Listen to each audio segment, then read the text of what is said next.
সকালে আসছি সুলতানকে দেখতে, এত বড় গরু আর হয় নাই, আমি দেখি নাই। তো গরুকে মনে করি অথেন্টিক খাবার যেটা এটা দেওয়া হয়, কাঁচা ঘাস, গমের ভুসি, কুড়া, তারপরে গুড়, আখের গুড়, এই সমস্ত জিনিস খাবার গরুরে দিতে হয়। এবং ইনশাল্লাহ যদি কাঙ্ক্ষিত দাম পায়, নেক্সটে এরকম গরু আরও উপহার দেওয়ার চিন্তাভাবনা আছে আর কি। গরু দেখে তো অনেক ভালো লাগতেছে। আমার এই ছোটো ভাই, চাচাতো ভাই, ও অনেক কষ্ট করে নিজের সন্তানের মতো করে গরুকে পালন করছে। ইনশাল্লাহ আমরাও দিনে রাতে 24 ঘন্টা আসি, দেখি গরু, দেখি সবসময় গরুর যত্ন নেই, গরুর খাবার দেয়। গরু একে আমি 30 মাস যাবত লালন পালন করতেছি। আদর করে নাম দিয়েছি সুলতান, কারণ ছোট থেকে ওর মধ্যে একটা রাজকীয় ভাব ছিল এবং ওকে বিভিন্ন ধরনের দানাদার খাবার, পাশাপাশি পর্যাপ্ত পরিমাণ ঘাস, সাইলেজ, খড় এগুলা খাওয়ানো হয়েছে। এবং আমার পরিবারের সবাই এটার পিছনে শ্রম দিছে, সবাই অনেক কষ্ট করছে।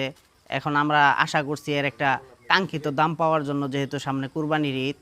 এখন কাঙ্ক্ষিত দাম যদি আমরা পাই, তাহলে ভবিষ্যতে আরও এরকম বড় সুলতানের মতো বড় গরু আমরা মানুষকে উপহার দিতে পারবো, ইনশাল্লাহ চেষ্টা করব। গরুটার বর্তমান লাইভ ওয়েট আছে 1100 কেজি প্লাস এবং এর আনুমানিক ওজন 1100 কেজি প্লাস, এবং আমরা দাম চাচ্ছি 11 লক্ষ টাকা। এবং কাঙ্ক্ষিত দাম হলে আমরা ছেড়ে দেব এবং আলোচনার সুযোগ আছে। হ্যাঁ, সুলতান আমাদের পরিবারের একজন সদস্যের মতোই, যেহেতু আমার গাভীর বাচ্চা ছোট থেকেই আমার সন্তানের মতো লালন পালন করেছি, এই কারণে এটা আমার পরিবারের একজন সদস্যের মতোই আছে। আজকের এই গরুটি আমাদের এই গ্রাম না, শুধু আমাদের এই অঞ্চলের জন্য সবচেয়ে বড় গরু। এত বড় গরু আমাদের এই এলাকার আর কখনো হয় নাই।